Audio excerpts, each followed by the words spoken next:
लग्न असल्यामुळे त्यांच्या घरात सगळेच आनंदी होते. त्यांची हळद होती. सगळे हळद एन्जॉय करत नाचत असतात आणि लवकरच झोपून जातात, कारण खूप नाचल्यामुळे सगळे दमले होते. इकडे तिला अजिबात झोप येत नव्हती. खरं तर खूप लहान होती ती. नुकतीच 18 वर्षाची कंप्लीट होऊन तिला 1 आठवडा झाला होता. दिसायला खूप सुंदर, अगदी परीसारखी. काळेशार डोळे, अंगकाठी बारीक, केस कमरेपर्यंत लांब, खूप सिल्की. ओठांच्या वर नाजूकशी तीळ, रंगाने गोरी असल्याने ते तीळ अजूनच तिचं सौंदर्य वाढवत होती. निरागस अशी आपली ईशा. ती विचार करत शांत बसली होती. तिला वाईट या गोष्टीचं वाटत होतं की तिचं लग्न खूप लवकर करत होते. या वयामध्ये खरं तर मुली एन्जॉय करत असतात, पण तिची लग्नगाठ बांधली जाणार होती. खरं तर तिचं घराचं वातावरण खूप कडक होतं. तिच्या बाबांचा स्वभाव खूप कडक आहे. त्यांच्यासमोर कुणाचं काहीच चालत नव्हतं. शक्यतो कुणी बोलायची हिंमत पण करत नव्हते. ईशाला शिकायची खूप इच्छा होती, पण हे सगळं तिच्या मनात होतं. ते कधीच जिभेवर येणार नव्हतं. तिच्या वडिलांचा मुलींबद्दल एक निर्णय होता, तो म्हणजे मुलींनी फक्त चूल आणि मूल एवढंच करावं, दुसऱ्या गोष्टीत जास्त लक्ष घालू नये. अशा विचारांचे तिचे बाबा वामन. तिला विचारात बघून तिची आई प्रतिभा तिच्याजवळ येते आणि तिच्या डोक्यावरून हात फिरवत, "इशू कसला विचार करतेय?" ईशा स्वतःला सावरत, "काही नाही आई." "इशू तू खुश तर आहे ना? म्हणजे तुला जावई बापू आवडले ना?" ईशा नॉर्मल होत, "हो आई, मला आवडले." "इशू तुला बरं बाबांचा स्वभाव माहिती आहे. त्यांच्यासमोर बोलायची कुणाचीच हिंमत नाही. पण इशू तू नाराज होऊ नको. तुला पुढे शिकायचे आहे, त्याबद्दल तुझ्या सासरच्या लोकांनी सांगितले आहे आणि ते पण तुझ्या पुढील शिक्षणासाठी तयार झाले आहे." तोच तिची मोठी बहीण विद्या तिथे येते. "इशू त्या बाबतीत तू खूप लकी आहे. निदान तुला कॉलेज तरी कंप्लीट करायला मिळेल. पण या सगळ्यात चांगलं म्हणजे आमचे जावई बापू तर खूप हँडसम आहे." आई विद्याकडे पाहत, "आता इशूला जे काही समजवायचं आहे ते तूच समजव. आता लग्न होऊन सासरी जाणार, तिकडच्या लोकांचे स्वभाव हळूहळू समजून घ्यायला पाहिजे तिने. कोणी काही बोललं तर ऐकून घ्यायचं, आपल्या तोंडाचा पट्टा बंद ठेवायचा. बोलल्याने जास्त वाद होतात, त्यामुळे एकाने माघार घेतली पाहिजे." आई आणि ताई तिला समजावत असतात. तोच बाबांचा आवाज येतो, "काय बडबड सुरू आहे तिकडे? झोपा लवकर." तो कडक आवाज ऐकून त्या तिघंही झोपायची तयारी करतात. इकडे पार्टी सुरू होती. वेटर ड्रिंकचे ग्लास घेऊन आला. एक एक करून सगळ्यांनी घेतले आणि चिअर्स करत ओरडले. त्यातील एक मित्र म्हणाला, "खरं तर उद्या आपल्या बेस्ट फ्रेंडचे लग्न आहे आणि ही पार्टी त्याच्या लग्नाची आहे." तर हा आपला मित्र अनिरुद्ध देशमुख, एक सक्सेसफुल बिझनेसमन, दिसायला हँडसम, डॅशिंग पर्सनॅलिटी, मुलींचा चॉकलेट बॉय, त्याला चिडवत होते आणि पार्टी एन्जॉय करत होते. सोनल अनिरुद्धजवळ जाऊन, "आणि तुझं लग्न झाल्यानंतर तू या सोनलला लक्षात ठेवशील ना, की बायको आली की विसरून जाशील?" अनिरुद्धने तिचा हात पकडून तिला जवळ ओढले आणि तिच्या गालावर किस करत म्हटला, "तुला विसरून कसं चालेल? माझं लग्न झालं तरी कायम तू माझ्याजवळ राहशील." आणि तिला हक करतो. तसे बाकीचे मित्र ओरडतात. अनिरुद्धला असल्या सवयी होत्या, पण तो कामाच्या बाबतीत खूप कडक होता. त्याला सगळं काही वेळेवर लागत होतं. पार्टी संपल्यानंतर तो घरी येतो. त्याला जरा जास्तच झाली होती. त्याची आई त्याची वाट पाहत जागी होती. तोच अनिरुद्ध येताना दिसला. प्यायल्यामुळे डुलत डुलत चालत होता. तो आईकडे दुर्लक्ष करून त्याच्या रूममध्ये जात होता. तोच आईने आवाज दिला तसा तो जागच्या जागीच थांबला. "मी तुला हे विचारणार नाही की तू कुठे होता आणि काय करत होता, पण एवढं मात्र आठवण करून देईल की उद्या सकाळी तुझं लग्न आहे आणि तू असा वागतोय." तो आईकडे रागाने पाहत म्हणतो, "अगं, मी तर लग्न करणार आहे ना. मी लग्नाला नकार थोडी ना दिलाय. आणि असंही नाही आहे की मी माझ्या पसंतीच्या मुलीशी लग्न करणार आहे. माझ्यासाठी तर तुम्ही मुलगी शोधली आहे आणि उद्या सकाळी तिच्यासोबत लग्न करणार आहे. अनिरुद्ध, तुला हे लग्न करायचं नसेल तर तू आता पण तुझं निर्णय मला सांगू शकतो. पण तूच म्हटला होता ना, मला ती मुलगी आवडली आणि मी तिच्यासोबत लग्न करायला तयार आहे, म्हणून मी ही पुढची बोलणी केली." "आई, चिडतेस कशाला? मी स्वतः ईशाला पसंत केलं आहे आणि मी उद्या तिच्यासोबत लग्न करणार आहे. हे तर फायनल आहे. आणि तुला वाटत असेल माझी गर्लफ्रेंड आहे तर ती आहेच, पण ईशा माझी होणारी बायको आहे आणि बायकोची सर गर्लफ्रेंड कधीच भरून काढत नाही." तो हसत त्याच्या आईला सांगत होता. "अनिरुद्ध, तू फक्त तुझा विचार करतोय, पण एकदा त्या निरागस मुलीचा पण विचार कर. तिला हे सगळं समजेल तेव्हा तिला किती त्रास होईल हे बघ आई. तो तिचा प्रश्न आहे आणि आता मला या विषयावर काहीही बोलायचं नाही. मी जाऊन झोपतो, तू पण झोप, नाहीतर लग्नाला जायला उशीर होईल." आणि तो त्याच्या रूममध्ये निघून जातो. आता वंदनाबाईचा पण नाईलाज होता. त्या पण त्यांच्या रूममध्ये निघून गेल्या. बाबांना घाबरून ईशाच्या घरी सगळे लवकरच उठले होते. ईशा पण तिचं आवरत होती. तोच तिची आई येते आणि ईशाकडे भान हरपून पाहत असते, कारण ईशा नऊवारी पातळामध्ये खूप सुंदर दिसत होती. आपल्या मुलीला नवरी होताना बघून तिच्या आईला भरून आलं. खरं तर सगळ्यांच्याच आई ईशाच्या आईसारख्या असतात. त्यांच्या मुलीला नवरी होताना पाहणं हे प्रत्येक आईचं स्वप्न असतं. तेच स्वप्न आज ईशाच्या आईचं कंप्लीट झालं होतं. तिची आई तिच्या कानामागे काजळ लावत, माझी ईशा खूप गोड दिसते, कोणाची नजर नको लागायला. आईचं बोलणं ऐकून ईशाने आईला घट्ट मिठी मारली. बाळा, तुला लागणारा सामान पॅक केला आहेस ना तू? कारण तिकडे गेल्यावर तुझ्यासाठी सगळं काही नवीन असेल. तू असं कुणाला मागू शकत नाही, म्हणून सगळं सामान व्यवस्थित बॅगमध्ये ठेव. आई, मी सगळं काही ठेवलं आहे, त्या बोलत होत्या. तोच तिथे ईशाचा दादा येतो. अगं, तुम्ही इथे बोलत काय बसला आहात? चला लवकर, नंतर बाबा यायचे ओरडत. इशू, सगळं सामान घेतलंस ना, की काही राहिलं आहे? दादा, सगळं घेतलं आहे. बरं चल मग. आणि ते हॉलला जायला निघाले. काही वेळाने ते हॉलला पोहोचतात. ईशा तर भान हरपून हॉल पाहत होती. तिची बहीण तिच्याकडे पाहत, इशू काय बघतेय? ताई, मी कधी विचार पण केला नव्हता की माझं लग्न एवढ्या मोठ्या हॉलला होईल म्हणून.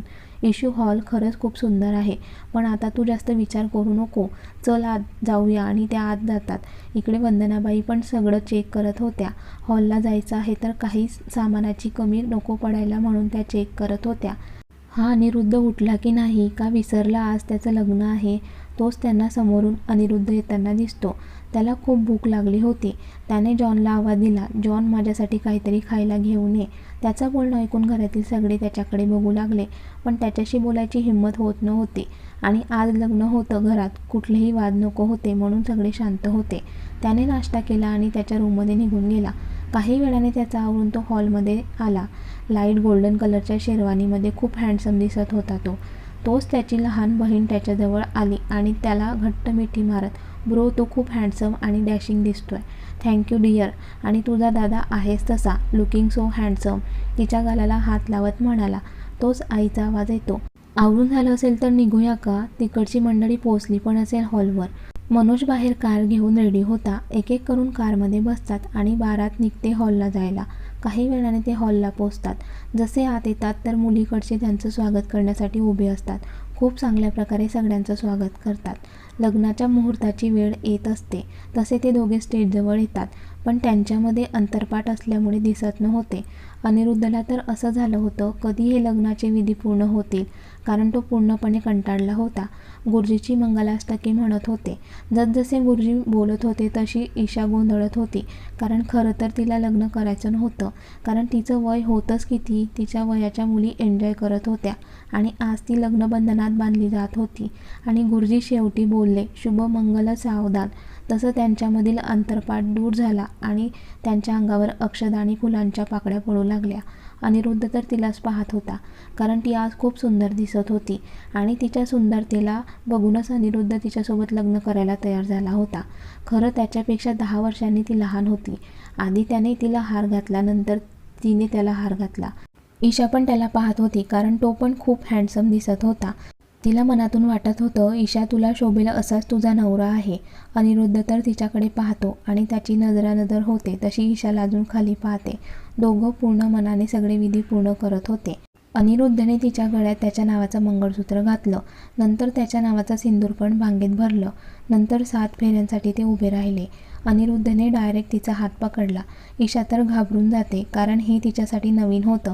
कारण तिच्या घरचं वातावरण खूप कडक असल्यामुळे ती लहानपणापासून मुलींच्या स्कूलमध्ये शिकली होती. तिथे एक पण मुलगा नव्हता आणि बाबांच्या धाकाने कोणत्या मुलाकडे पाहायची पण हिंमत नव्हती. पण हात लावायचा तर दूरच होता. आज अनिरुद्ध हा पहिला व्यक्ती होता त्याने ईशाचा हात पकडला होता. दोघं पूर्ण मनाने फेरे घेत होते. तिच्या नातेवाईकांनी तर ईशाकडे बघून म्हणत होते, नशीब काढलं मुलीने, तिला एवढ्या हँडसम आणि एवढी चांगली लोकं मिळाली. पण ईशाला खूप वेगळं वाटत होतं. ती विचार करत होती, कसं होईल ईशा तुझं? अनिरुद्ध कसाही असला तरी तो ईशासाठी सगळं पूर्ण मनाने करत होता, कारण ईशाला त्याने स्वतः पसंत केली होती. स्वतःच्या मर्जीनं तो तिच्यासोबत लग्न करत होता, कारण त्याला ईशा खूप आवडली होती. ती होतीच तशी बार्बीसारखी नाजूक. तसा हा अनिरुद्ध लग्नाच्या आधी बऱ्याच मुलींसोबत फिरणारा. त्याला मुली म्हणजे खेळणं वाटायचं. जोपर्यंत त्यांच्यासोबत खेळायचं तोपर्यंत खेळायचं आणि नंतर सोडून द्यायचं. पण ईशा त्याच्या विरुद्ध स्वभावाची आहे. ती खूप हळवी आहे, जास्त करून घरात राहिलेली. त्यामुळे तिला बाहेरच्या जगाचं काहीच माहिती नव्हतं. अनिरुद्ध समजून घेईल का ईशाला? तिच्या निरागस मनाला फेरे पूर्ण झाले आणि ईशा अनिरुद्धची झाली. ईशा अनिरुद्ध देशमुख सगळ्या नातेवाईकांसोबत फोटो काढतात, नंतर जेवण करतात. आता वेळ होती ती विदायची. ईशाला खूप भरून आलं होतं. तिच्या आईला मिठी मारून रडत होती. तिची आई तिला समजावत होती आणि ती जड पावलांनी अनिरुद्धसोबत निघाली. काही वेळाने ते अनिरुद्धच्या घरी पोहोचतात. दोघे सोबतच गृहप्रवेश करतात. घरी आल्या आल्या अनिरुद्ध रूममध्ये जातो आणि कपडे चेंज करून फ्रेश होतो. खाली येतात जॉनला आवाज देऊन सांगतो, माझ्यासाठी मस्त आल्याचा चहा ठेव. तोच त्याला मनोज त्याच्या रूममध्ये जाताना दिसतो. अनिरुद्ध त्याला आवाज देतो, मनोज तू फ्रेश हो आणि खाली ये, आपल्याला क्लायंटला भेटायला जायचं आहे. मनोज काही बोलेल तोच अनिरुद्ध म्हणतो, हे बघ मला माहिती आहे तुझ्या मनात काय सुरू आहे ते. त्याचं बोलणं त्याची आई ऐकते. त्या अनिरुद्धजवळ येत, अरे काय हे, आताच लग्न झालं ना तुझं आणि तुला बाहेर जायचं आहे का? हे बघ असं बाहेर जाता येत नाही. हे बघ आई, या गोष्टीवर माझा अजिबात विश्वास नाही आहे आणि तू कितीही सांगितलं तरी मी तुझं काहीही ऐकणार नाही आहे. हे तुला पण चांगलंच माहिती आहे. अरे पण लग्न झालं म्हणजे सगळं झालं असं नाही ना. लग्नानंतरचे काही विधी असतात ते नको का पूर्ण करायला? अनिरुद्ध त्यांच्याकडे दुर्लक्ष करून, मनोज तू अजून इथेच जाऊन आवर तुझं, 10 मिनिटामध्ये खाली ये, एवढं बोलून तो बाहेर निघून गेला. यांचं बोलणं मगासपासून ईशा ऐकत होती. वंदनाबाईचं लक्ष तिच्याकडे जातं. त्या तिच्याजवळ जातात आणि तिला समजावतात, अगं त्याला एका क्लायंटला भेटायला जायचं आहे, खूप महत्त्वाचं काम आहे त्याचं, म्हणून जावं लागणार आहे त्याला. आणि असंही तो कामाच्या बाबतीत हलगर्जीपणा करत नाही. जे काम हातात घेतलं ते काम कंप्लीट करायचं हा त्याचा नियमच आहे. तू अजिबात टेन्शन घेऊ नकोस, मी समजावेल अनिरुद्धला. अगं करुणा, ईशाला रूममध्ये घेऊन जा आणि तिला काय हवं नको ते बघ. ईशा आज पूर्ण दिवसात खूप दगदग झाली असेल, तू फ्रेश हो आणि आराम कर, मी तुझ्यासाठी चहा पाठवते. ईशा करुणासोबत जाते. दोघे आत येतात. करुणा ईशाकडे पाहत, ईशा तुला एक सांगू? हा बोला ना ताई. ते म्हणजे अनिरुद्धचा स्वभाव असाच आहे, तो कुणाचं ऐकत नाही, त्याला जे वाटतं तो तेच करतो. या गोष्टीची सवय तुला हळूहळू होईलच आणि आता काही वेळापूर्वी तर तू पाहिलंच असेल त्याचं वागणं. बरं तू फ्रेश हो, मी पण फ्रेश होते. आणि करुणा निघून गेली. ईशा फ्रेश होते आणि बेडवर बसलेली असते. काय करायचं तिला काहीच कळत नव्हतं, कारण ते घर, तिथली माणसं तिच्यासाठी नवीन होती. तिच्या मनात विचार येऊन जातो, ईशा कसं होणार आहे तुझं, तुला जमेल का सगळं? आणि घरी आल्यावर पण हे माझ्याशी काहीच बोलले नाही, यांनी का केलं असेल माझ्याशी लग्न? ती तिच्याच विचारात गुंग होती. तोच दरवाजावर टकटक आवाज येतो. तशी ती भानावर येते. समोर एक मुलगी उभी असते. मॅडम हे चहा आणि खायला आणला आहे, खाऊन घ्या आणि काही लागलं तर मला सांगा. अनिरुद्ध सर पण मला सांगतात. ती बोलत असते. तोच अनिरुद्धचा आवाज येतो, रेखा तुला जेवढं काम असतं तेवढंच करत जा, जास्त बडबड करायची गरज नाही. रेखा घाबरून, सर ते मला मॅडम विचारत होत्या म्हणून मी त्यांना सांगत होती. तोच ईशा निरागसपणे, अहो मी काहीच विचारले नाही यांना. अनिरुद्ध रेखाकडे रागाने पाहतो. त्याची नजर बघून ती खाली मान घालून निघून जाते. ती गेल्यावर आता रूममध्ये हे दोघंच होते. त्याने दरवाजा बंद केला. ईशा आता खूप घाबरते. तो हळूहळू ईशाजवळ जात होता. आता तो तिच्या खूप जवळ होता. ईशा तर घाबरून खाली पाहत होती. तिला तसं बघून त्याला हसू आलं आणि तिच्या गालावरून हात फिरवत ब्युटिफुल म्हणतो. तशी ती त्याच्याकडे पाहते आणि पुन्हा तिची नजर खाली करते. तो बाजूला होतो आणि सोफ्यावर जाऊन बसतो. तो तिच्याकडे पाहत, बरं तो ट्रे घेऊन ये इथे. ती घाबरतच ट्रे त्याच्याजवळ घेऊन जाते. तो चहाचा कप उचलतो आणि चहा पीत तिच्याकडे पाहत असतो. ती अजून पण त्याला घाबरत होती. तिच्या चेहऱ्यावर टेन्शन दिसत होतं, तरी ती सुंदर दिसत होती. अनिरुद्ध कप ट्रेमध्ये ठेवतो आणि तिला जवळ बोलावतो. आता ती पूर्णपणे गोंधळून जाते, घाबरत असते. तो तिचा हात पकडून तिला जवळ ओढतो आणि तिला घट्ट मिठी मारतो. ती एवढी घाबरली होती की तिच्या तोंडून शब्द पण फुटत नव्हते आणि तो तिच्या पाठीवरून हात फिरवत होता. ईशा तर पूर्णपणे घाबरली होती. त्याने तिला मिठीतून बाजूला केले आणि तिच्या नाजूक ओठांवर बोट फिरवू लागला. तिचे ओठ थरथर कापत होते. अनिरुद्धचं सगळं लक्ष तिच्या नाजूक ओठांकडे आणि तो पटकन तिच्या ओठांवर ओठ टेकवतो आणि भान हरपून तिला किस करत होता. ईशाला श्वास घ्यायला त्रास होत होता, पण ती हलूही शकत नव्हती, कारण अनिरुद्धने तिला घट्ट पकडले होते. त्याचं अजून पण मन भरलं नव्हतं.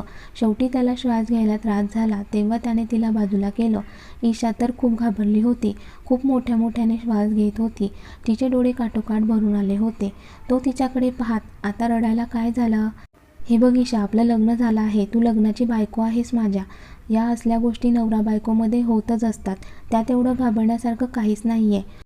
अहो पण आपलं लग्न होऊन 7-8 तास झाले आहेत आणि अजून पूजा बाकी आहे आणि त्याआधीच तुम्ही असं ईशा असं म्हणजे कसं? आणि मी या गोष्टीसाठी नाही थांबू शकत. मला जे पाहिजे होतं ते मी केलं. तुला असं वाटत असेल की पूजा झाल्यानंतर हे सगळं करायचं तर ते माझ्याकडून नाही होणार. तो पुन्हा तिला जवळ ओढून तिच्या गलावर किस करतो. त्याचे ओठ तिच्या मानेवरून फिरत होते. ईशा घाबरून अहो प्लीज नको ना. तसा अनिरुद्ध थांबतो. तिच्या डोक्यावरून प्रेमाने हात फिरवत. बरं माझी स्वीटी नाही म्हणते आहे तर मी तिला जास्त त्रास नाही देणार. आणि त्याने तिला त्याच्यापासून लांब केलं. तू नको म्हणते तर मी सोडतो आता. माझ्या लाडाच्या बायकोचं ऐकायला पाहिजे ना. तो तिचा हात हातात घेऊन स्वीटी पण आज तुझं इथे पहिला दिवस आहे म्हणून सोडतो तुला. आज तू मला थांबवले म्हणून मी थांबलो. पण यापुढे मी तुझं काही ऐकून घेणार नाही आणि यापुढे तू मला कधीही थांबवायचं नाही, समजलं? एवढं बोलून तो बाहेर निघून गेला. तो गेल्यानंतर तिला खूप भरून आले. ती हुदके देत रडायला लागली कारण तिला कळून चुकलं होतं. तिच्या नवऱ्याला ती सुंदर आहे म्हणून आवडली आहे आणि त्याला फक्त तिच्या शरीराचा उपभोग घ्यायचा आहे म्हणून त्याने तिच्याशी लग्न केलं आहे. ईशा खूप रडत होती. आज तिथे तिला समजून घेणारं कुणीच नव्हतं. खूप एकटी पडली होती ती. तोच टकटक आवाज येतो. ईशा स्वतःला सावरत उठते.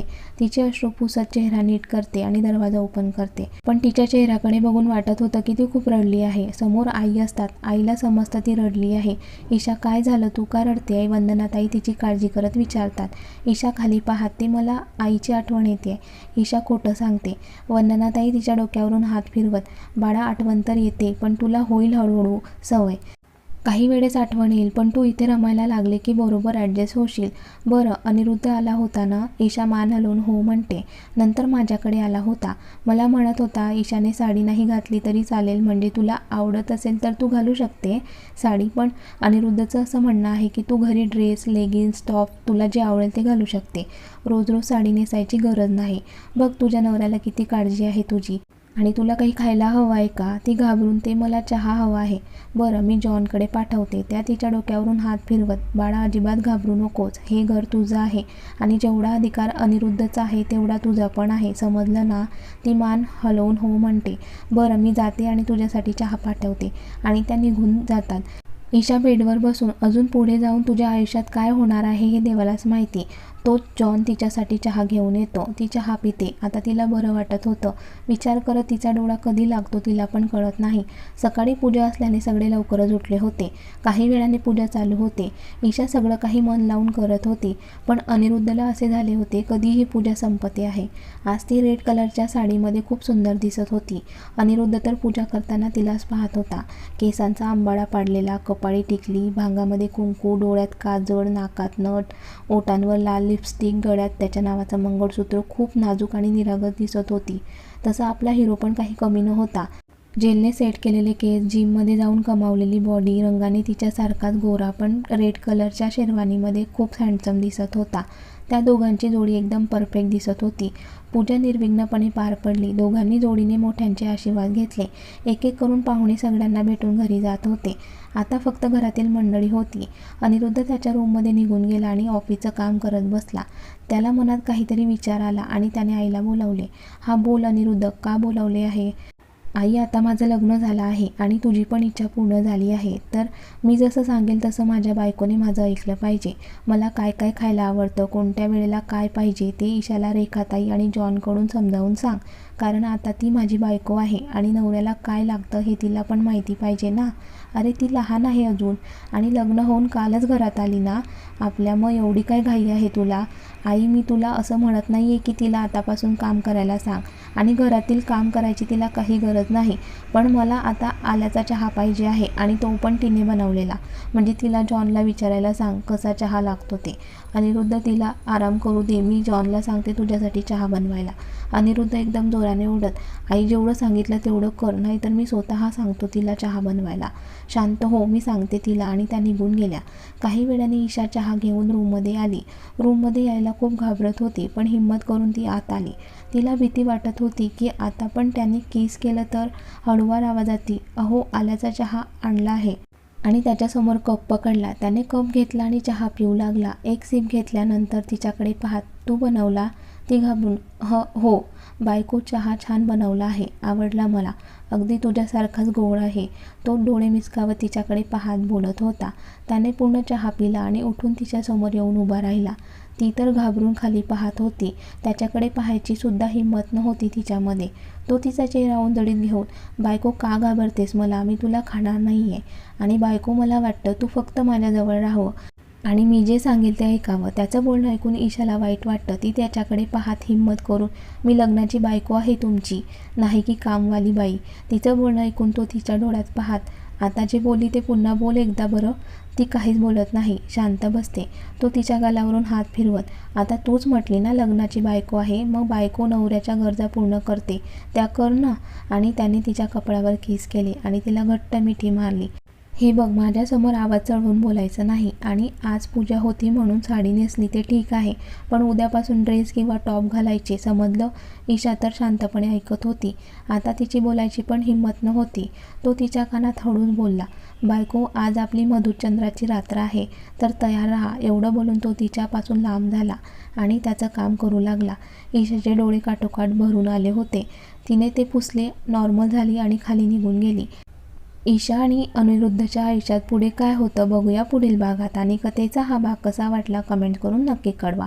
आणि व्हिडिओला लाईक, शेअर आणि लाईव्ह मराठी स्टोरीज चॅनलला सबस्क्राईब करायला विसरू नका. धन्यवाद.